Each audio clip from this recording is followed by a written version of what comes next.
அன்புக்குரியவர்களே, ஆண்டவர் இயேசுவின் இனிய திருப்பெயரில் உங்களை அன்போடு வாழ்த்துகின்றேன். இந்த ஜெபமாலை மாதத்தில் ஜெபமாலை புனிதர்கள் என்னும் தொடரில் ஒவ்வொரு நாளும் ஒரு ஜெபமாலை புனிதரை பற்றி உங்களோடு பகிர்ந்து கொள்வதில் நான் மகிழ்ச்சி அடைகின்றேன். இன்று கர்தினால் புனித ஜான் ஹென்றி நியூமனை பற்றி உங்களோடு பகிர்ந்து கொள்வதில் நான் மகிழ்ச்சி அடைகின்றேன். புனித ஜான் ஹென்றி நியூமன் நம்முடைய காலத்தவர், இங்கிலாந்து நாட்டை சேர்ந்தவர். இங்கிலாந்து நாட்டின் புகழ்பெற்ற ஒரு ஆளுமை. அவர் பல்திறனாளர். அவரை பற்றி சொல்லப்பட்டிருக்கிறது, அவர் இறையியலாளர், கல்வியாளர், சிந்தனையாளர், மெய்யியலாளர், வரலாற்று வல்லுனர், எழுத்தாளர், கவிஞர் என்று பல முகங்களை கொண்டார். புகழ்பெற்ற ஆக்ஸ்போர்டு பல்கலைக்கழகத்தில் பயின்றவர். அதே ஆக்ஸ்போர்ட் பல்கலைக்கழகத்தில் பேராசிரியராக பணியாற்றியவர். ஆங்கிலிக்கன் சபையில் பிறந்து வளர்ந்து அந்த ஆக்ஸ்போர்டு பல்கலைக்கழகத்தில் இயங்கி வந்த ஆக்ஸ்போர்டு இயக்கம், இந்த ஆக்ஸ்போர்டு இயக்கம் கத்தோலிக்க துறவியின் வரலாறு மரபுகளை தொடர்ந்து ஆய்வு செய்து வந்தது. அந்த ஆக்ஸ்போர்டு இயக்கத்தில் ஒரு உறுப்பினராக இருந்த ஹென்றி நியூமன் கத்தோலிக்க துறவியின் மரபுகள், மாண்புகள், வரலாறு இவற்றை அறிந்த பிறகு இதுதான் நம்முடைய தாய் திரு அவை என்று ஏற்றுக்கொண்டு பல எதிர்ப்புகளுக்கு மத்தியிலும் ஒரு கத்தோலிக்கரானார், கர்தினாலாக உயர்த்தப்பட்டார். ஆகவே ஆங்கிலிக்கன் சபையில் உள்ளவர்கள் பல எதிர்ப்புகளை, பல வாதங்களை முன்வைத்தாலும் அவற்றுக்கெல்லாம் சரியான பொருத்தமான எதிர்வாதங்களை முன்வைத்து வெற்றி பெற்றவர் John Henry Newman. Lead kindly light, ஒளிய வழிநடத்தினும் புகழ்பெற்ற பாடலுக்கு சொந்தக்காரர் ஜான் ஹென்றி நியூமன். அவரை பற்றி பல செய்திகளை சொல்லலாம். அவர் ஒரு மரியன்னையின் மகன். திரு அவையில் மரியன்னைக்கு மிக அதிகமான இடம் கொடுக்கப்படுகிறது, மிக அதிகமான வணக்கம் செலுத்தப்படுகிறது என்பதெல்லாம் ஆங்கிலிக்கன் சபையைச் சேர்ந்தவர்கள் வைத்த குற்றச்சாட்டு. ஆனால் நியூமன் அவற்றையெல்லாம் மறுத்து வாதிட்டார்.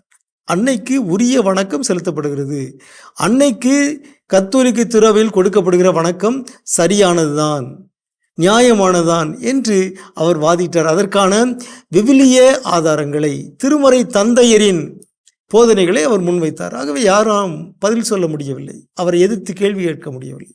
அப்படிப்பட்ட ஒரு புகழ்பெற்ற மனிதர்தான் கர்தினால் ஜான் ஹென்றி நியூமன்.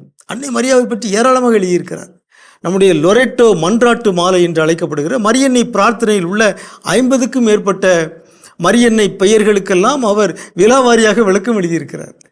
தாவீது அரசரின் கோபுரமே, தந்தமயமான கோபுரமே, மறைபொருளின் ரோஜா மலரே, விடியற்காலையின் விண்மீனே, இவற்றை பற்றியெல்லாம் அவர் விரிவாக விவிலியத்தின் அடிப்படையிலும் திருமறை தந்தையரின் போதனைகளின் அடிப்படையிலும் அவர் விளக்கம் எழுதியிருக்கிறார். இவற்றையெல்லாம் தொகுத்து மறைபொருளின் ரோஜா என்னும் பெயரிலேயே நூலாக வெளியிடப்பட்டிருக்கிறது. கார்தினல் நியூமனுடைய எழுத்துக்கள் ஏராளமாக அச்சிடப்பட்டிருக்கின்றன. அவர் நம் காலத்தவர். ஆகவே அவருடைய புகழ்பெற்ற வாழ்வு புனிதமான வாழ்வு. அதிலே மரியன்னைக்கு ஒரு பங்கு உண்டு. அவர் சிறந்த மரியன்னையின் மகனாக விளங்கினார். ஜெபமாலை ஜெபித்தார். ஒவ்வொரு நாளும் அவர் ஜெபமாலை ஜெபித்ததாக அவருடைய வாழ்விலிருந்து நாம் அறிய வருகிறோம். அவருக்கு வயதான பிறகு கண் பார்வை குறைந்து விட்டது. ஆகவே அவர் ஒவ்வொரு நாளும் திருப்பலி நிறைவேற்றுவதற்கு 2 திருப்பலி மன்றாட்டுகளை மனப்பாடம் செய்து வைத்திருந்தாராம். அதில் ஒன்று மரியன்னைக்கு வணக்கமாக நிறைவேற்றப்படுகிற திருப்பலி. அதே போலவே அவரால் திருப்புகழ் மாலை, கட்டளை ஜபம், குருக்கள் ஜபிக்க வேண்டிய கட்டளை ஜபமாகிய திருப்புகழ் மாலையை வாசிப்பதற்கு அவருக்கு பார்வை குறைவு ஆகிவிட்டது. எனவே திருப்புகழ் மாலைக்கு பதிலாக அவர் ஜபமாலை ஜபித்தார். 2 ஒன்றுதான். ஜபமாலையை நாம் சால்டர் ஆஃப் மேரி, மரியன்னையின் திருப்புகழ் மாலை என்று சொல்கிறோம். 150 திருப்பாடல்களை ஜபிப்பதுதான் திருப்புகழ் மாலை, 150 மணிகளை ஜெபிப்பதுதான் ஜெபமாலை. எனவே ஜெபமாலையும் ஒரு திருப்புகழ் மாலை தான் என்பதை இந்த கற்றறிந்த பேராசான் ஜான் ஹென்றி நியூமன் உணர்ந்திருந்தார். எனவே திருப்புகழ் மாலைக்கு பதிலாக வயதான காலத்தில் அவர் ஜெபமாலை ஜெபித்தார். தன்னை சந்திக்க வருகின்ற அனைவரையும் ஜபமாலை ஜெபியுங்கள் என்று ஊக்குவித்தார். ஜபமாலை அவருடைய வாழ்வின் வெற்றியின் ரகசியமாக இருந்தது. எனவே அன்புக்குரியவர்களே, கற்றவர்கள் ஜபிக்கின்ற ஒரு ஜபம் ஜபமாலை.